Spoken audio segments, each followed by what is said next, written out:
Here's something that's going to sound backwards. The smarter you are, the more likely you are to struggle with a very specific kind of procrastination. Not despite your intelligence.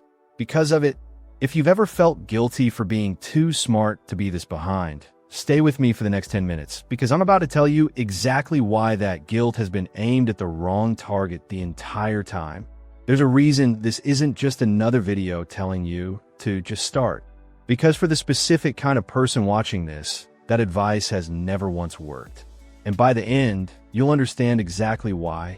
Let me tell you about a guy named Owen, 29, a PhD candidate, the kind of person professors used to hold up as an example to the rest of the class.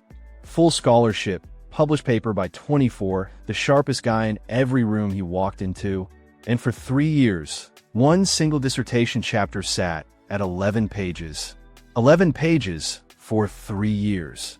Not because he didn't understand the material, he understood it better than his own advisor did. Not because he wasn't working. He was in the library 6 days a week, surrounded by color-coded notes, cross-reference sources, 17 open tabs of competing theories.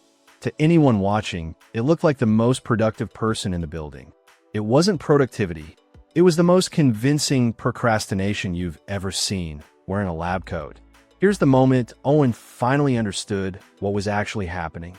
His advisor sat him down and said something that should have felt like an insult, but instead landed like a diagnosis. You're not stuck because you don't know enough.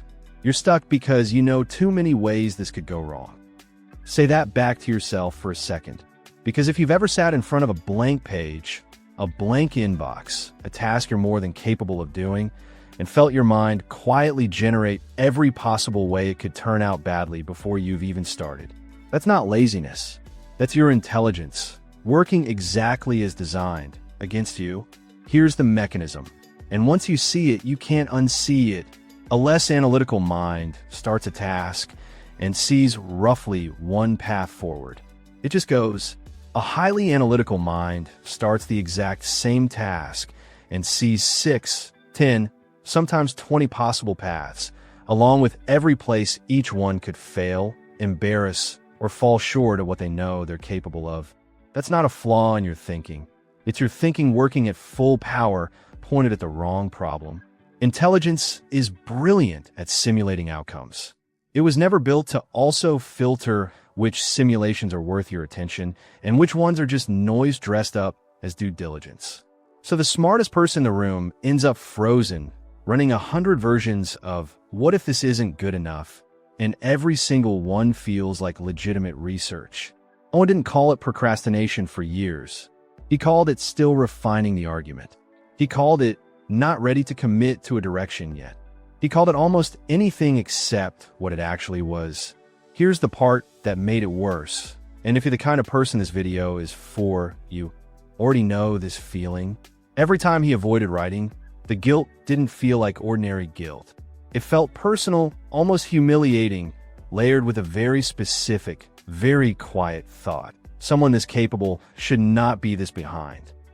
That specific shame is one most procrastination advice never touches, because it's not about not trying. It's about being brilliant enough to see every flaw in advance, and mistaking that vision for a reason to wait until you've solved them all first. You can't. Nobody ever has. Now, stay with this, because here's where it actually turns. Owen's advisor gave him one instruction, and it had nothing to do with motivation. Write the worst version. On purpose. Today. I don't want your best thinking. I want proof you can put words on a page you're allowed to be embarrassed by. Owen hated the idea instantly, which told him more about the actual problem than 3 years of stuck dissertation ever had. He wasn't afraid of writing. He was afraid of writing something beneath what he believed he was capable of. So the task was never write the chapter. The real task, the one nobody had named out loud, was produce something imperfect and survive it. He wrote 4 terrible pages that afternoon, genuinely bad, by his own standard, sentences he'd never have shown anyone a year earlier. Nothing collapsed. Nobody was disappointed. The world simply continued, exactly as it had before. Except now, there were 4 pages that hadn't existed that morning. Sit with that for a second, because it matters more than it sounds like it does. Here's what almost nobody tells smart people specifically, so write this down if you need to. Your intelligence isn't the obstacle. Your standard for what's worth starting is, if the bar for beginning is this needs to already be good, a brilliant mind will always find one more reason the conditions aren't quite right yet. The bar has to move from good to started. Those are not the same requirement, even though they feel identical in the moment you're avoiding something. Now here's the question worth actually sitting with. What's the version of Owen's 11 pages sitting in your own life right now?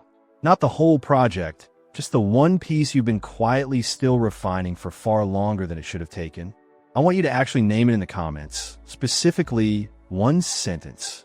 Not because I need to know, but because the second you write it down where someone else can see it, it stops being an abstract, infinitely revisable idea in your head and starts being a real, finite thing you now have to eventually finish.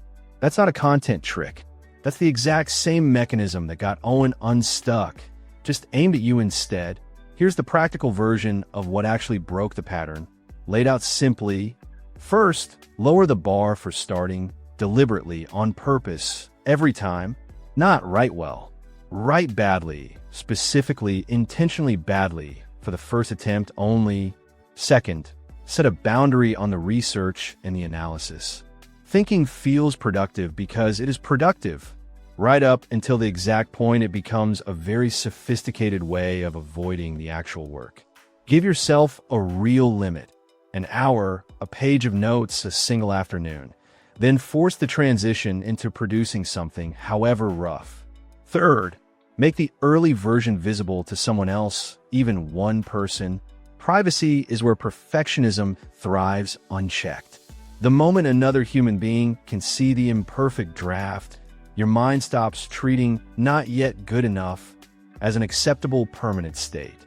Owen finished that chapter 6 weeks later, not because he suddenly became a different kind of thinker, because he stopped requiring the first version to already be the final one. Picture this for a second. Not Owen, that version of you, 3 weeks from now, looking at the exact thing you're avoiding right now. And instead of running the 17th simulation of how it could go wrong, you produce the deliberately bad version first. It won't feel impressive while you're doing it.